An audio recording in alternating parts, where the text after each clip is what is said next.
This is Antonio Sarmiento, Artistic Director of the Cameco Capital Arts Center, and I'm here with three amazing special guests, the cast of Jonas and Barry in the Home, including, from the right here, we have the amazing Aaron McKinnon, David Nairn on the far end, and of course, the writer of the show, Mr. Norm Foster, returning to the Capitol for the second time after having been here on a first-name basis. So welcome to all of you. Thank you. Thank you. It's our honor to host these kinds of shows, and it's great that we get to put shows together, and we love what we do, but bringing in incredible shows is a very big part of our success, and having this incredible show with us is just a treat. So thank you for coming out, and I want to start with David. This is your first time at the Capitol Theater. Well, I've been here before to see shows. I've attended it. I mean, I love the space. The theater's fabulous. It's a great experience to walk in and see a show here. I saw Mary Poppins and a couple of other shows. But it's the first time I've been on stage, and it's very exciting. It's neat to see it this direction. And David, you're an artistic director as well. Yeah. Yes, and tell us a little bit about that. I'm the artistic director at Theatre Orangeville. This is my 19th season. We do all Canadian work. We've premiered, oh gosh, I don't know, maybe 10 of Norm's shows. We've done 22 of Norm's plays by my reckoning now. Wow. We're going into our 25th season next year. Wonderful. So. That's great. And what drew you to this show specifically? This show, well, Norm and I have talked for years about doing, we called it the Boca play. Norm and I, we've acted together, I don't know, how many times have we been on stage together? Oh, in different productions? Yeah. It's got to be 9 or 10 different productions. Oh, easily. At least, easily. Of different shows. Different shows, yeah. So we joked for years about the Boca play. That Norm would write a play that the two of us could do in retirement. We could move to Boca Raton, Florida, and just do the Florida dinner theater circuit until one of us or both of us face plant on stage. And haven't quite landed in Florida quite yet, right? We're still not stuck up quite. north. We're working on it. Working your way south. Yeah. That's great. And Aaron, what brought you to this? Well, I had the opportunity to work with Norm at Upper Canada Playhouse. We did one of his shows called Hilda's Yard together. And they needed someone to join the show about halfway through performances, and they called me. It was like such an exciting day to have Norm Foster call you and say, "Oh, I share in that moment. The first time I reached out to Norm to come out to the Capitol Theater. We're so thrilled to have you all. Norm, your show.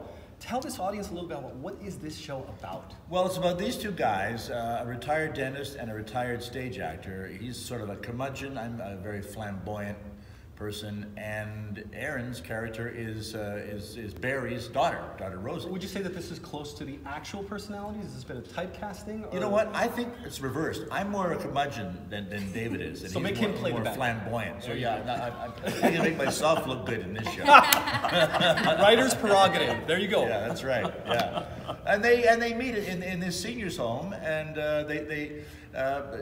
Jonas tries to bring Barry out of his curmudgeonly shell and get him to enjoy life a bit more, and Rosie's character is almost like a go-between for the two of them, and she's worried about her father, and she likes, Jonas's personality, and she has her own story going on as well, her own problems at home. So it's a story of these three people, how they interact in this, and it's very uplifting. It's how to enjoy life. It is such a hilarious play, and that's what we hear over and over again from the audience, is what a hilarious play it is and how much fun it is.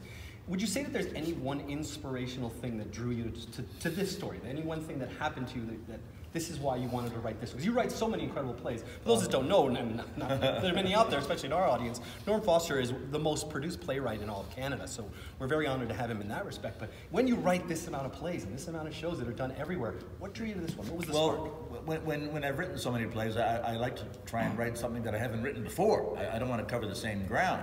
And with this one, I'm dealing with two older guys, and I'm actually writing about somebody who's actually my age, not for a change. So I think that what drew me to it was the possibilities of the situation of these two guys in a senior's home, and all of the humor and the pathos that could come out of a situation like that. Wow. The background on when we did on a first name basis, we premiered it at Theatre Orangeville, and Norm was in it, and at the last minute his accommodation fell through. And we had a sponsor who came on. It was a Chartwell. It was a senior's home, and we put him in there. And as a result of him kind of staying in a very high-end seniors residence, Oh my goodness. I think that's kind of where the genesis of the idea Just being came in from. it, just being in actually it, experiencing walking the halls every day. Well, that's right? what's so great, because we hear so many great reviews about your shows, Norman, and in my experience with your shows, that the human quality, the way that the audiences can connect to what's happening on stage. There's always something that there's a connection there. So with this one, of course, people can relate. Yeah, I think they can. You know, it's a universal subject, and when people see this show, they'll either know somebody who's like this, or they'll be going through it themselves, or their parents going through these things. So it's completely relatable to almost everybody around. That's wonderful. Norm's work is so true and so honest. Yeah. And it's the way we are. You know, I've often accused him of not really writing these plays. Is that he just sits in a coffee shop and overhears conversations and writes them down. Of course, they're totally out of his. You pull from great wherever you imagination. can, right? I mean, Yeah, it's just yeah, you do. And I would take exception with you. I think he's probably one of the most produced playwrights in the world. Oh, I'll Not take just in that. Canada. Will you take that? Thanks. Yeah, I'll take that. Yeah. Wow. Okay. Is there anything else that we would want our audiences to know about this? Why should they come see the show, or about the Capitol Theater itself? Oh, listen, I'll tell you, Yeah. when we're on stage here at the Capitol Theater, the sound is so great when you're on stage saying these lines.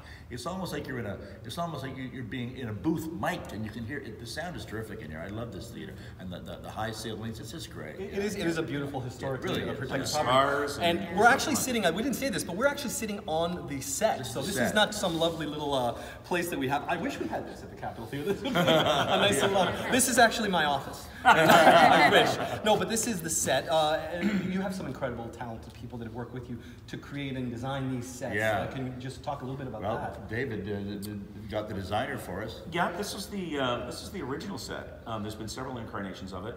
Becky Morris, who is my production manager and sort of lead set designer at Theatre Orangeville. This is her creation. Vandy Simpson, who's our resident costume designer. So it's we feel comfy in it and on it, you know, and it's great to It's have a little this like set. home, right? I mean, you keep coming home. We brought our home. There it is. And it works so well in the space. Like these walls and the coloration of it. It's like It's like it fit here. it was really like it was does. made Yeah. for this space. It's really awesome. Aaron, what is it like to work with actors of this caliber, and you're an actor of this caliber, of course, but the unique perspective here is, what is it like for an actor to work with the writer of the show in the show? You know, I've worked with Norm twice on shows, and sometimes I forget that he wrote it. Like, I forget, and I'm backstage, and I'm like, wow, this is so smart, this writing, and everyone's up there laughing, and I look at Norm, and I'm like, you did this. Like, and yeah. Well, I have to ask, because as our audiences are probably wondering this question as well, what is it like to get a line wrong when you've got the playwright like Norm Foster sitting right there? What is Listen, I'll that tell you, like? I bet I get more lines wrong than Oh, you heard it here. There. Norm gets more lines wrong than I do. Oh my goodness. Do you ever find yourself wanting to rewrite a line, or do you ever say a line in a show that you've done and go, oh, you know what, I like that better? Oh yeah, I do. I've tweaked this a couple of times during the run. And I haven't touched it in about a year or so, but yeah, when you're on stage and you say, that's just not quite right, so I'll change it, sure. It's almost like you get to really workshop it over and over and over. Absolutely. And you're about the only person that can do that. We can't change the lines.